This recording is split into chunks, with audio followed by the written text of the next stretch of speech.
Ya pemirsa, mengenai temuan bansos yang dikubur, Kementerian Sosial Republik Indonesia menyampaikan bahwa menurut data beras tersebut basah dan rusak terkena hujan.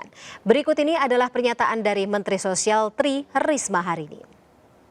Jadi setelah kasus itu mencuat, saya menugaskan tim kami yang dipimpin oleh Kepala Inspektur, kemudian dengan beberapa anggota serta dari Dirjen yang menangani bantuan.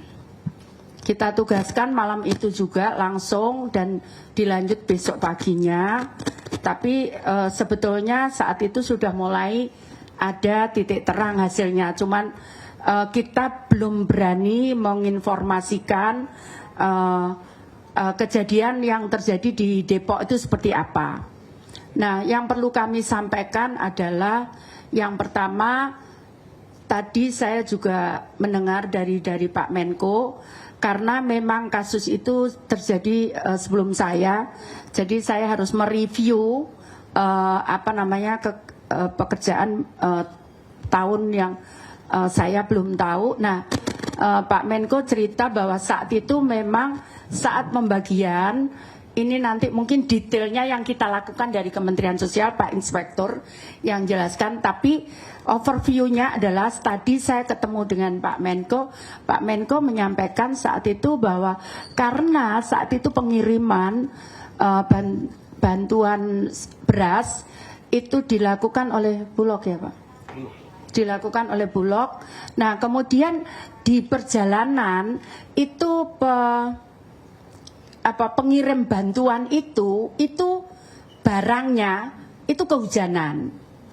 Barangnya kehujanan sehingga saat itu diputuskan menurut Pak Menko diputuskan untuk diganti beras itu. Mereka harus mengganti. Karena meskipun kita tidak tahu kualitas beras itu seperti apa, tapi dia sudah kehujanan. Gitu perjanjiannya katanya, kata beliaunya. Nah, sehingga kemudian digantilah beras itu. Beras itu diganti. Memang saya ingin menyampaikan kepada teman-teman, jangankan sebanyak itu, di kami yang selama saya jadi menteri, satu orang aja tidak nerima, dia komplain. Apalagi sebanyak itu, pasti banyak yang komplain saat itu kalau tidak terima. Gitu. Artinya memang kemudian diganti sepertinya. Pak tadi sampaikan diganti karena saat itu dikoordinasikan untuk mereka mengganti karena kan kehujanan pada saat pengiriman itu diputuskan untuk diganti seperti itu kira-kira. Nah detail yang kita lakukan dan katanya sudah ada keterangan bahwa memang diganti oleh penerima jasa transporternya beras itu, bantuan itu. Nah, sementara JNE memberikan tanggapan atas pemberitaan distribusi beras bantuan sosial Presiden. Dalam pernyataan resminya di akun Instagram, JNE mengklarifikasi bahwa selama ini mereka sudah mengikuti prosedur sesuai dengan ketentuan yang berlaku sebaik mungkin. Terkait dengan pemberitaan temuan beras bantuan sosial di Depok, tidak ada pelanggaran sebab JNE sudah mengikuti aturan proses standar operasional penanganan barang yang rusak sesuai perjanjian kerjasama yang telah disepakati kedua pihak. JNE juga menegaskan akan tetap mengikuti prosedur hukum yang berlaku. Sementara di lain pihak, Sekretaris Perusahaan Perum Bulog Awaludin Iqbal mengatakan Bulog bekerja sama dengan transporter untuk warga penerima beras bansos. Berdasarkan evaluasi Bulog, tidak ada warga yang dirugikan. Bulog juga menegaskan selalu mengawasi setiap pengeluaran beras dari gudang beserta kualitas beras tersebut. Dalam kasus ini, Bulog menyebut pihak ketiga mengakui ada beras yang rusak dan menggantinya dengan beras yang baik sehingga beras yang rusak bukan lagi menjadi tanggung jawab Bulog.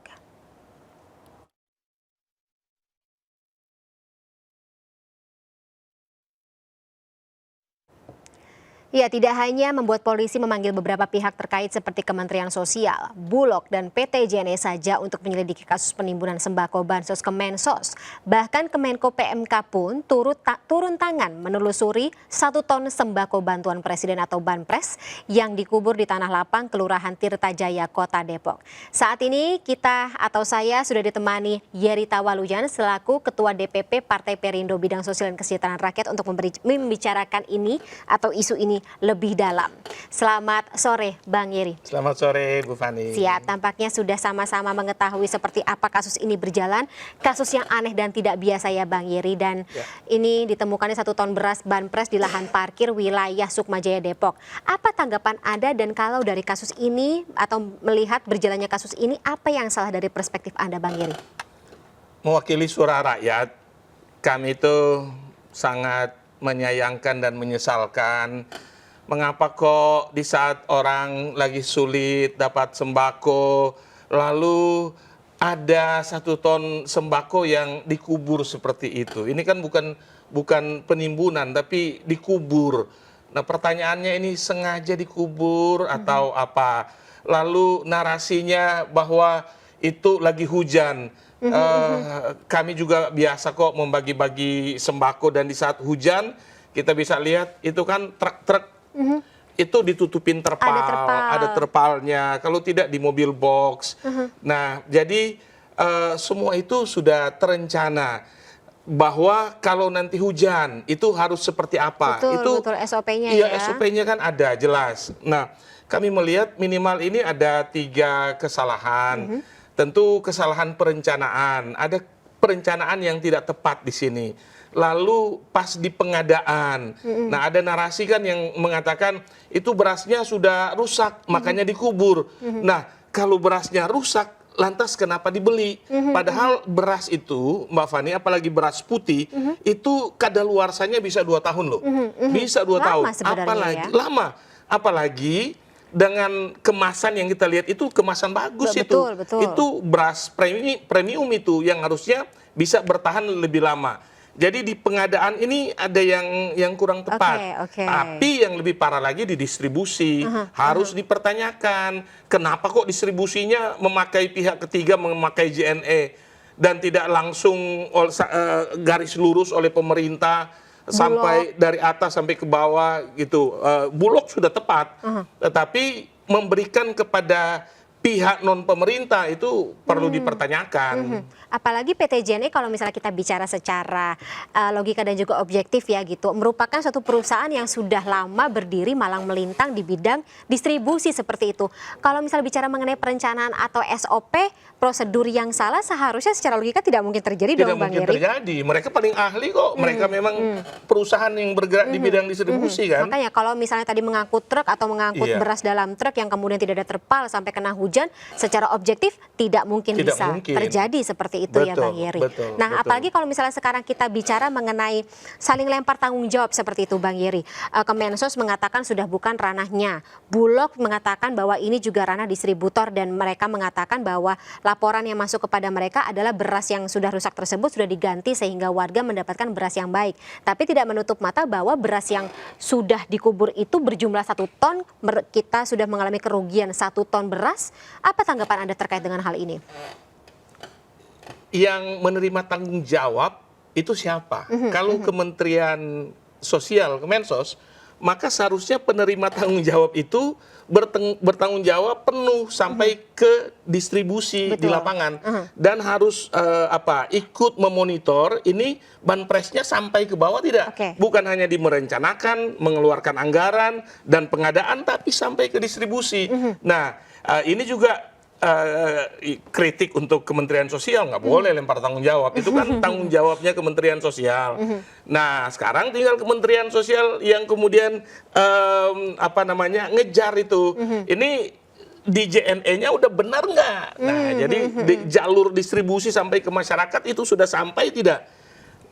Jadi jangan lempar tanggung jawab. Itu kami mendengar suara rakyat, itu rakyat udah nepuk dada, udah capek. Aduh, kami masyarakat ini lagi kesusahan di waktu itu. Nah, Lalu begini Mbak Fani, saya ada di lapangan sebenarnya dari pihak yang berbeda memberikan bantuan-bantuan sosial. Kami itu jadi rada takut minta data di masyarakat karena mereka bilang udah beberapa kali banyak yang minta data, minta nama-nama, lantas akhirnya nggak muncul bantuannya. Itu nyata loh di lapangan. Jadi pendataan tersebut sudah pernah dilakukan oleh pihak-pihak selain Kementerian Sosial. Betul. Tetapi akhirnya masyarakat jadi nggak mau kasih data. Skeptis terlebih dahulu ya. Sudah beberapa kali kasih data, tapi nggak muncul-muncul bantuannya. Ini kenyataan di lapangan. Saya saksi nyata di situ. Baik, jadi dari perencanaan yang tadi berupa pendataan sendiri saja juga masih berantakan sampai dengan saat ini ya. Walaupun sudah tahun ke tahun program bantuan sosial ini sudah direncanakan, sudah dijalankan, dan ini juga jadi apakah menurut perspektif Bang Yeri jadi salah satu faktor kenapa program seperti ini yang sudah lama dijalankan masih sampai dengan saat ini menemui masalah di lapangan? Sebenarnya gini, objektifnya gini, itu data penerima bantuan sosial masyarakat kurang mampu itu sudah lengkap ada di RT RW, sudah lengkap ada di pemerintah kabupaten kota, ada di bawahnya lagi pemerintah kecamatan lah begitu ya, sudah sangat lengkap. Tetapi kritik kami mungkin waktu pelaksanaan bansos kemarin itu, ini dari atas dari kementerian dilempar ke pihak swasta. Banyak cabangnya. Banyak cabangnya. Nah, banyak cabangnya. Yang swasta ini kemudian minta data penerima dari RT RW. Begitu. Padahal kalau ambil garis lurus saja, pemerintah saja dari Kementerian Sosial kerjasama dengan pemerintah kabupaten kota, kecamatan, sampai ke kelurahan dan RT RW aman itu. Jadi pendataan yang saling bercabang kemudian saling tumpang tindih itu juga jadi faktor utama sebenarnya ya Bang. Jadi faktor kenapa utama. Sampai dengan saat ini pendistribusian bansos masih bermasalah. Betul.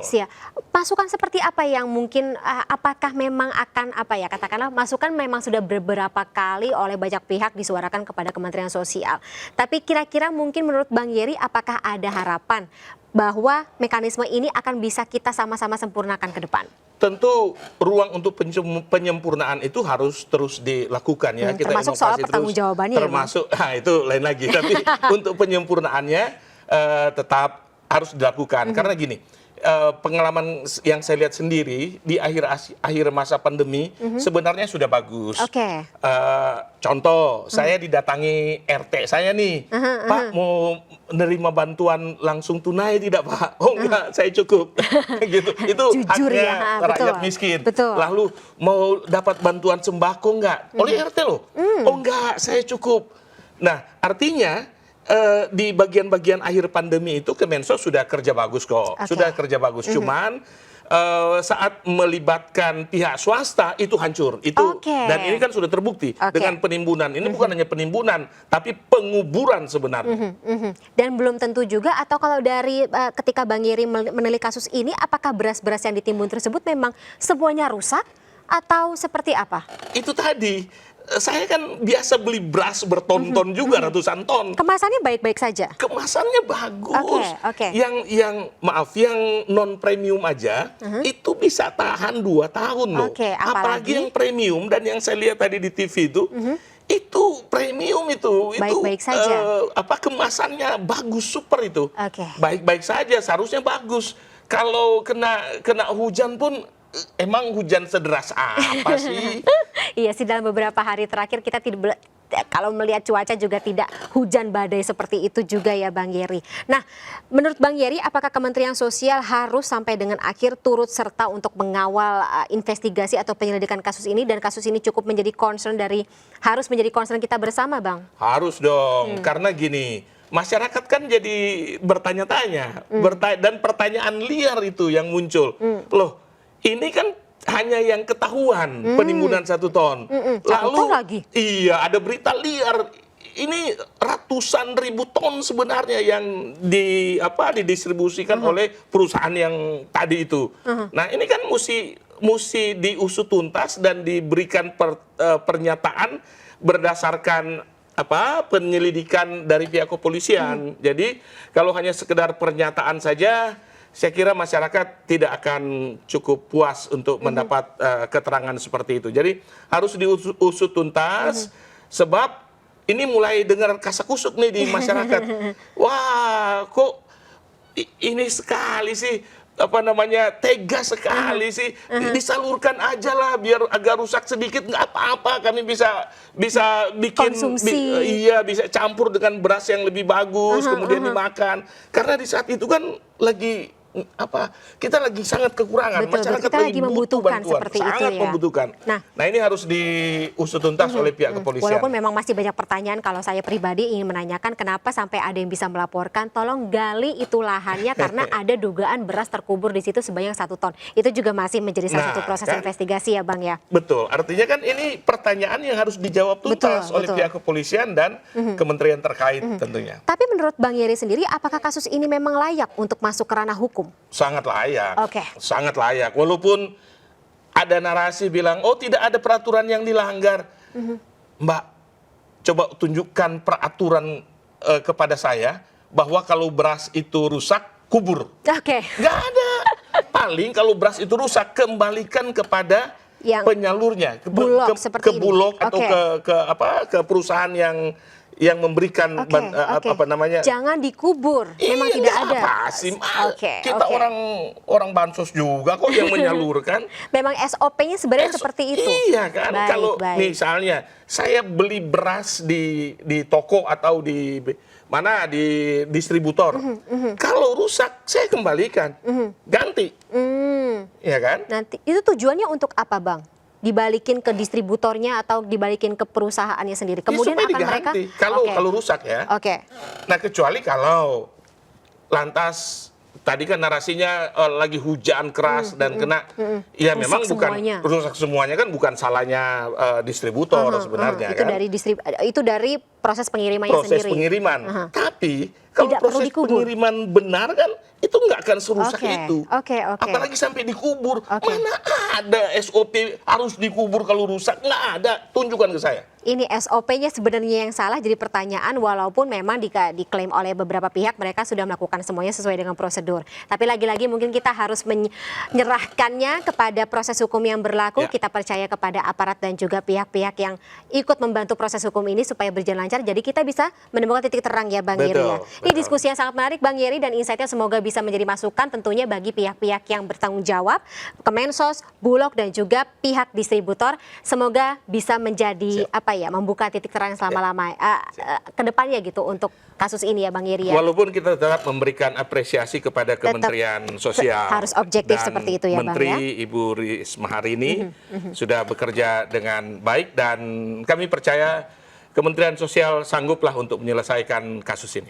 Siap Bang Yeri, sayang sekali karena durasinya sangat sempit, kita terpaksa harus sudahi dulu dialog kita sore hari ini. Terima kasih Bang Yeri atas waktunya bersama kami di MNC News Now. Sehat selalu Bang Yeri, terima kasih sekali lagi, sampai jumpa. Sampai jumpa. Pemirsa, tetaplah bersama kami, MNC News Now akan kembali sesaat lagi.